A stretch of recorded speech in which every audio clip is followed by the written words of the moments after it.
Hey there, Freaky Fanatics, and welcome back for another dose of mind-blowing stories. I'm Adrian, and I'm absolutely thrilled to have the incredible Julia joining me once again.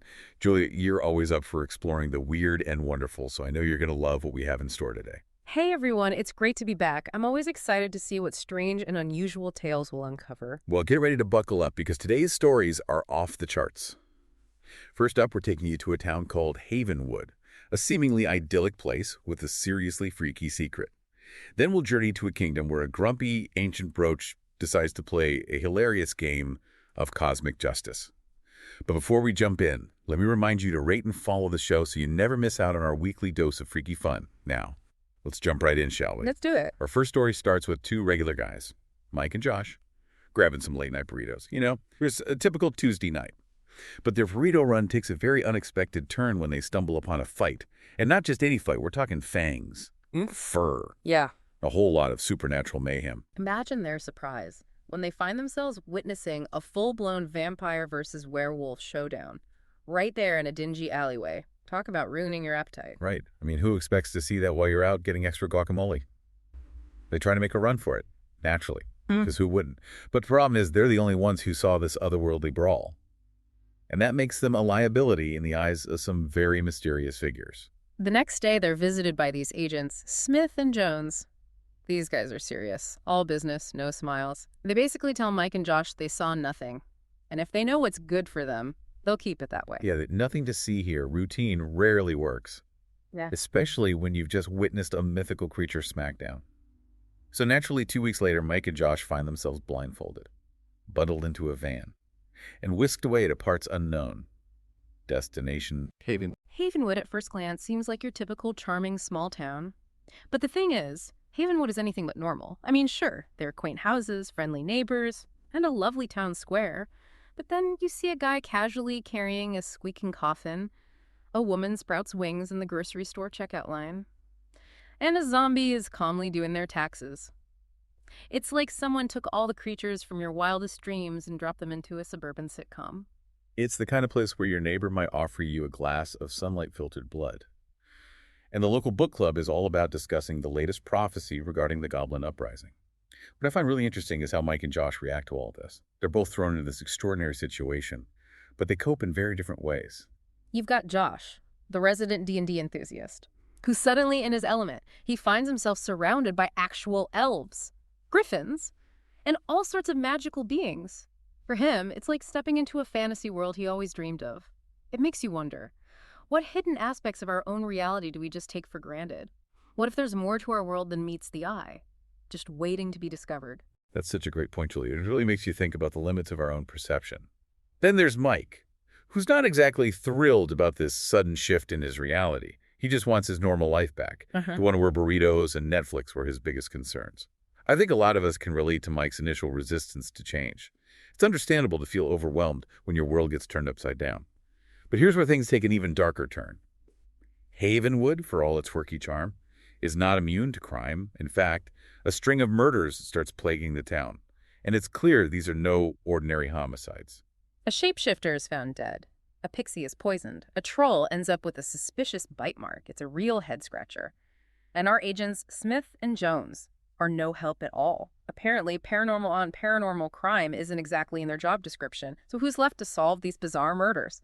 Two regular guys who just happen to be in the wrong alley at the wrong time. Talk about being thrown into the deep end. But what's fascinating is that despite their initial reluctance, Mike and Josh end up rising to the occasion.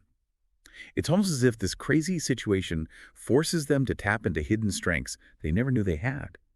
Josh, with his encyclopedic knowledge of lore and mythology, becomes the brains of the operation. He can identify obscure creatures, decipher ancient prophecies, and even predict the behavior of certain magical beasts. Who knew that all those hours spent playing D&D would actually come in handy?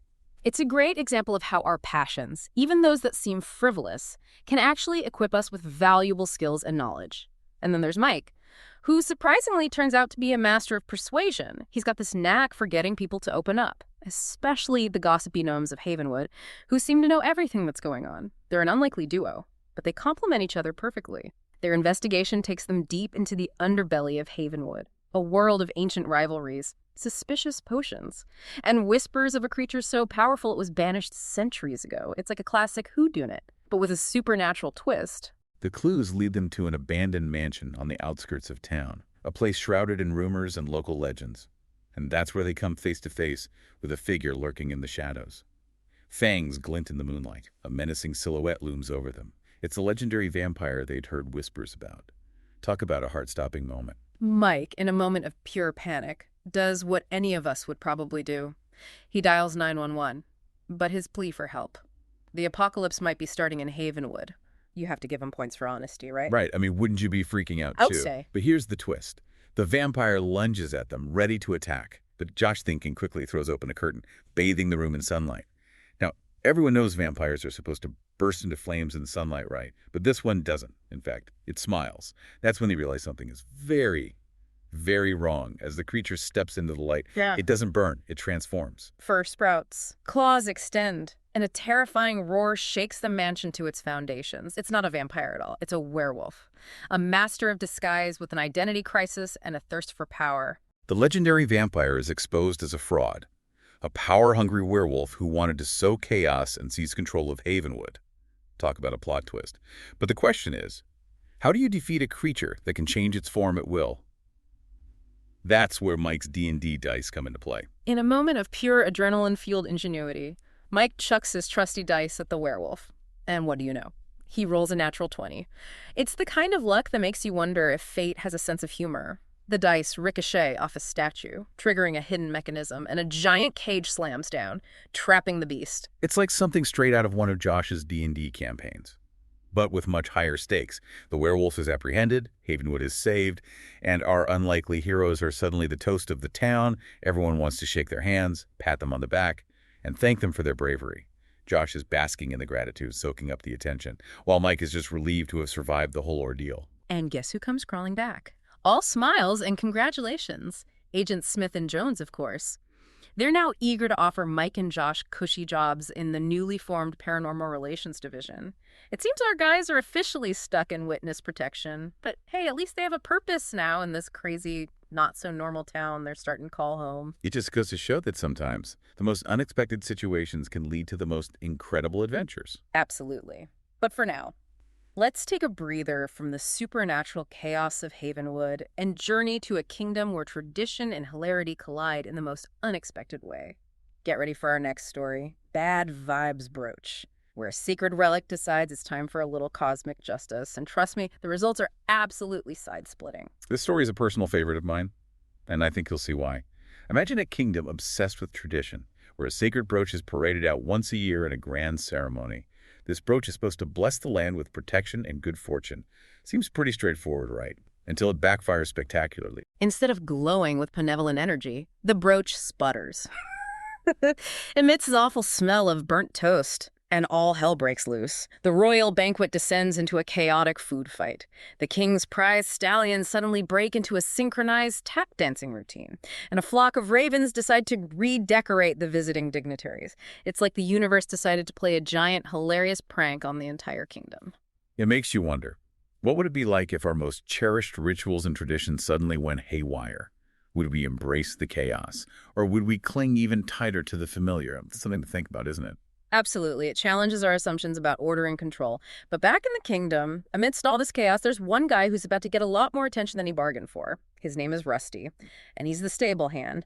Bad luck seems to follow this guy like a shadow, which, to be fair, might have something to do with his daily routine of shoveling dragon dung. Yeah, I can't imagine that's great for one's karma. Anyway, Rusty's given a new job. Brooch duty. His task. Figure out what's wrong with this darn thing before they toss him in the dungeon. But he's not alone in this endeavor. He's got a couple of equally hapless companions. Delphine, the apprentice mage who's more likely to cause an explosion than cast a spell, and Sir Drogan, the overly enthusiastic knight whose armor is more dented than a used car salesman's demo model. Let's just say this isn't your typical A-team. They're like the ultimate misfit crew. But there's something endearing about their mismatched skills and personalities that makes them work together, albeit in a chaotic sort of way. As they try to unravel the mystery of the malfunctioning brooch, they start noticing a pattern. The brooch's mischief isn't random. It seems to target those who are behaving badly. For example, the arrogant knight gets covered in mud right before a duel, forcing him to rely on his wit rather than brute strength. The greedy merchant's ill-gotten gains are replaced with turnips. Hilarious, but definitely messy. It's like the brooch is dispensing a very specific brand of justice, with a side of slapstick comedy. And who better to notice this pattern than Rusty? The guy who spent years observing the foibles of the nobility while cleaning up after their dragons. Rusty's got this cynical, observant nature that allows him to see through the facade, to recognize the hypocrisy that's hidden beneath the surface. He realizes that the kingdom isn't suffering from bad luck. It's suffering from bad behavior masked as tradition. It's like the brooch is holding up a mirror to society's flaws, forcing everyone to confront the truth. And the fact that it's doing it through these hilarious, chaotic events just makes it all the more effective. It makes you wonder, how can we use humor to challenge the status quo and bring about positive change in our own lives? It's something to think about, isn't it? Absolutely. It's a powerful reminder that sometimes laughter can be a more effective weapon than brute force. But back to Rusty. This guy, being the resourceful and slightly mischievous fellow that he is, decides to take a rather unorthodox approach. Instead of fixing the brooch, he decides to amplify its effects. He figures if a little chaos can expose the truth, then a lot of chaos can really shake things up. He rallies the disgruntled stable hands, the overworked maids, even some vengeful pigeons who've had enough of the nobility shenanigans. Together, they turn the castle into a symphony of carefully orchestrated absurdity. Jousting matches are fought with giant pillows. Royal feasts become water balloon battles. And the council meeting devolves into a hilariously productive yelling match in the middle of the once pristine rose garden. It's pure mayhem. But there's a method to the madness. It's like they've turned the kingdom into a giant interactive satire, exposing the absurdity of their traditions and forcing everyone to see the ridiculousness of it all. And amidst all the chaos, the real problems start to surface. Unpaid wages, ignored laws, simmering resentments that have been bubbling under the surface for years. The brooch, having served its purpose, finally falls silent, its sapphire a dull, ordinary blue. But the kingdom is forever changed. The laughter has cracked the facade of righteousness, and the people have tasted the bittersweet freedom of confronting their problems head-on. It's messy, uncomfortable, but ultimately, it leads to a better, more just society. And that's what's so brilliant about this story. It shows us that sometimes the most unexpected events can lead to the most profound transformations. We'll be right back after a quick break to wrap up this freaky tale of cosmic justice, so stay tuned. Welcome back to the show. I don't know about you, but I'm still chuckling over the image of those jousting matches with giant pillows. It's incredible how this seemingly ordinary brooch became a catalyst for such profound change. It really makes you wonder about the hidden potential in everyday objects, doesn't it? Maybe there's a cosmic justice coffee mug lurking in your cupboard, just waiting to unleash a wave of hilarity and change on your workplace. Now that would be a story worth hearing. But speaking of stories, what really struck me about both Not So Normal and Bad Vibes Brooch is how they both feature unlikely heroes. You're right. Mike and Josh were just ordinary guys who found themselves in extraordinary circumstances. They weren't chosen ones or destined heroes, but they stepped up when it mattered most. Yeah. And Rusty, the stable hand. Now, he's about as far from a knight in shining armor as you can get. Exactly. And yet they all managed to make a difference. It's a reminder that heroism isn't limited to those with special powers or grand destinies. It's something that can be found in the most unexpected places, even in a cynical stable hand dealing with dragon dung. Think about it. They each had their own unique strengths. Josh's knowledge of the supernatural, Mike's ability to connect with people, and Rusty's keen observation skills and, well, his willingness to embrace chaos. Yeah. It all came together to create something extraordinary. It shows that we all have something to contribute, even if we don't see ourselves as heroic. Maybe your strength lies in your ability to listen, your knack for problem solving, or your infectious sense of humor.